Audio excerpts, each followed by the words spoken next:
In this video, I'm going to tell you the story of how I became an English teacher after I moved to Spain. I'm going to tell the story as if I was telling a friend. I'm going to speak naturally. I'm not going to try and change my language or stop using difficult words. So your task is to try and follow and try to understand the story. This story begins after university. So I studied politics at university, and unlike other degrees like engineering or teaching or medicine, there's not an obvious next step that people take. For example, if you're studying engineering, you become an engineer. If you're studying how to become a teacher, you become a teacher. With politics, it's not really like that. And you could say, well, Sam, isn't the next obvious step becoming a politician? And you could say that, but I don't know how many people who study politics actually become politicians. And if you look at politicians, usually they have loads of different jobs before that. And you don't find many 21-year-olds who are politicians. Also, I don't want to be a politician, so I wasn't going down that path. So I didn't know what I wanted to do. And I did apply for a job at the city council, so I'd be working with local government, but I didn't get the job. So I finished university and I didn't know what to do. I had a bit of an existential crisis because I thought, what am I supposed to do now? I finished university, I finished studies. Finally, I have to get a job and become an adult. I also had to pay off some debts because in the UK, if you are a student, you can get a student bank account. And in this student bank account, you have a 0% overdraft, which is around £2,000 usually. So the bank is basically saying, here is £2,000 that you can spend, and we won't charge you any interest on it, and you have a few years to pay it back. So, as the wise person I was, I obviously spent this overdraft. Fortunately, I am not the only one who did this. I think a lot of people, and probably most people I went to university with, used this overdraft and spent it as if it was free money. Obviously, it's not free money because you have to then pay it back. Luckily, there was no interest payments, so I didn't have to pay a lot more. But I finished university. I didn't know what to do. I had some debts to pay. I started working in a supermarket doing some night shifts. Oh, I also moved back home with my parents, which is a very normal thing to do in the UK after you finish university. You finish, if you don't have a job lined up already, you go home, you recuperate, you stop drinking for a bit, and you think, okay, time to get serious, let's get a job. For me, I got a job in a supermarket. I was working night shifts. I'd worked in a supermarket while I was at university and before university, so I thought this would be a good job to get back into. Also, night shifts usually pay a little bit more money than day shifts because of the unsociable hours, and I just needed to earn some money, basically. So I started working in a supermarket doing nights. Originally, my shift started at 12 o'clock at night or midnight, and it finished at 8 a.m. And that was a horrible shift because you have to wait until midnight to start your shift. And then I would have to cycle home. And the weird kind of thing about this was that I was cycling home past school children who were going to the school that I went to. So I remember a few mornings I thought, what has happened here? I have all these children who are going to my school, kind of like walking and cycling to the school that I used to go to, and I was going in the opposite direction. The 12 till 8 shift was horrible, and I really didn't enjoy it, but it was only 3 times a week. And I remember speaking to some of the other night shift workers at this supermarket, and they said, yep, that's terrible. Everyone starts on this shift. However, usually it gets pushed back to starting at 10 or maybe a little bit earlier, and then finishing also earlier in the morning. And I remember one of the supermarket workers said to me, that is a horrible shift, Sam, because you have to engage, you have to see the day walkers. And this is when it struck me that, oh no, I don't want to be doing night work for a long time, because he thinks that people who walk around when it's light are called day walkers. And that really did scare me, and I thought I need to stop doing night work as soon as possible before I turn into a vampire. The job at the supermarket wasn't actually too bad apart from the hours. I don't know if any of you guys have ever done night work, but kind of having that sleeping system of staying up at night and sleeping in the day, and then having a few days where you don't do that is pretty tough on the body. And I don't think humans are supposed to be awake during the night and sleep during the day. Well, maybe some people are, but not me. So it made me feel rubbish. The good thing about working at nights in a supermarket, though, was that there was no customers. So I could wear my headphones, listen to some music, listen to an audiobook, listen to some podcasts. So it was great. I was literally just stacking shelves in the world of my own, down an aisle by myself, no one else there, listening to some of my favorite podcasts. It was great. The money was okay as well, and after a few months, I was able to pay off the overdraft. However, it did have a big effect on my mental health. The kind of night shift work really did have a bad effect on my body and my mind, and I started to feel very sad and depressed, to be honest. And that's because you don't really see the sun much because you're asleep during the day and you only have a few hours of sunlight. And then when you're actually awake, you are in a supermarket stocking shelves.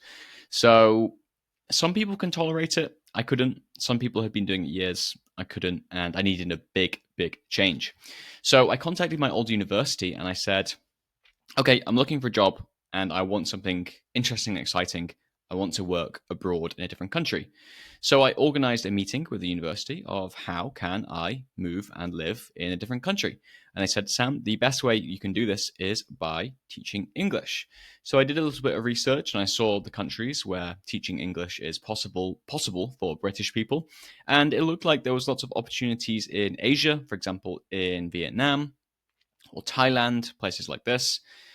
Lots in China as well. However, I thought that was maybe a little bit too far away, maybe a bit too much adventure. So I thought, okay, Spain, that looks good. I'd been to Spain before on holiday. I was quite interested in learning Spanish. Also, sunny. That's what I wanted. I've been inside in the dark like a vampire for too long, and I thought Spain would be perfect. I can learn Spanish. I can be in the sun. Sounds great. Pretty close to home as well. Just in case I hate it, I want to come home. It's not too far. My parents want to visit. That works out as well. So I did a online TEFL degree, which is Teach English as a Foreign Language, and I got a qualification of how to teach English. But I thought maybe that wasn't enough. I would like some real practice. So I purchased a 1 month training course in an academy in Madrid. So I booked an Airbnb for 1 month, very expensive, and I also booked this course for 1 month, also very expensive.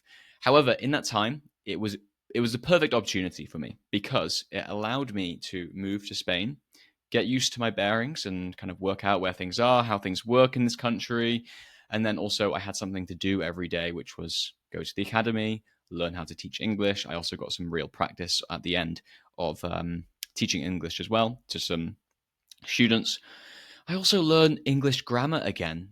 So I don't know if most people know this, but most English people or American people or English speaking native speakers don't actually know anything about grammar. And they might be able to speak grammatically correct, but they have no idea why. And I think if I walked around the streets of Manchester and asked people, hey, what's an adjective, a noun, and a verb?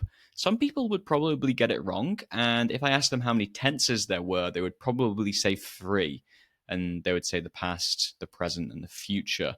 And if you asked them to produce a sentence in the past perfect, they would look at you as if you were speaking Chinese. So people don't know grammar rules. They can speak correctly, but they don't know why. And that was the same as me. So I basically had to learn English grammar again, which was kind of interesting. But I don't actually remember doing English grammar lessons at school. So maybe that was the first time I actually learned it properly. I'm sure we did do some grammar lessons, but I can't really remember. So that was really interesting, learning how to kind of speak properly, even though I could, but I understood why things are grammatically correct now. After the month, I was a fully qualified English teacher. I felt confident about getting a job. There were lots of job opportunities in Madrid where I was, and I started to apply for some jobs. One of the first jobs I applied for was in a school in Madrid, and I got the job. So I qualified at the end of December, and I started my job in January. And yeah, that's how it all began. I started teaching. I think it was 25 hours a week. 14. I think half the hours were with teachers, and then half the hours I was by myself. And when I was by myself, I took half of the class, and I basically had to do my own lessons. All the teachers wanted was me to take away half the kids so they could have a bit of a break. Lots of colors, animals, hobbies, things like that. Nothing too interesting, nothing too deep or complex, but it was pretty good experience, and it allowed me to live in Madrid for 6 months, and I loved that city. After I lived in Madrid for 6 months, I thought, okay, let's go for another change. And I moved to Valencia on the east coast of Spain. Here I got a job at the same company. However, I was working in a college with 16, 17, 18, 19, 20-year olds. So, yeah, late teenagers, early adults, young adults, sorry, not early adults. And these were basically people who had finished high school and they didn't want to go to university and they wanted to learn a skill. So, for example, some people were learning how to be, I don't know, accountants. Some people were learning how to be, how to join the animation teams of hotels, which was quite interesting. But basically, this was a group of Spanish teenagers or young adults, and they needed to get some further qualifications or training before they entered the workforce.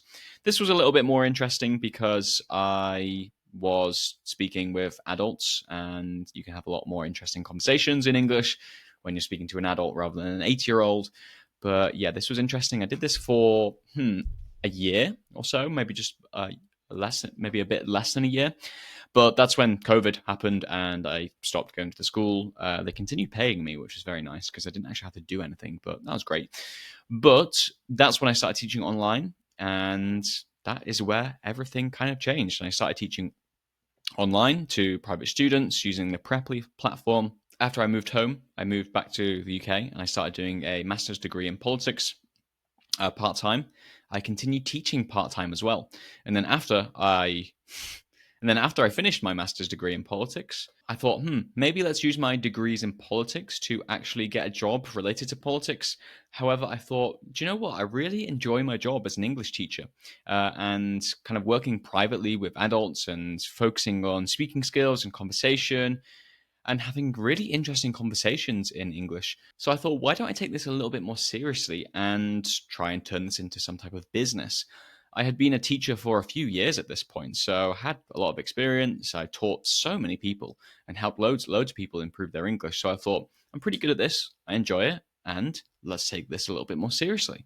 I can always get a job, a more serious, real job, working 9 to 5 in an office somewhere, sending emails and doing meetings and things like this. I can do that whenever I want, hopefully, fingers crossed. But let's try and give this business a go. And I did. And then here I am. I'm still teaching English. However, I have a private community now. But I do still teach some private students online. But that is the story of how I became an English teacher. It was actually mostly by accident. There's no deep burning desire to become an English teacher or to teach languages or anything like this. But it was basically just finishing university, having an existential crisis and thinking, what do I do with my life? And then thinking, why don't I move to a different country? How do I do that? Well, I can teach English. And then here I am, 7 years later. Here I am. So thank you for watching that video and listening to that story. Hopefully you understood all of it. If you didn't, don't worry. Maybe you could listen to it again to see if you understand it better a second time. But I hope you enjoyed, and I'll see you for another video soon. Bye.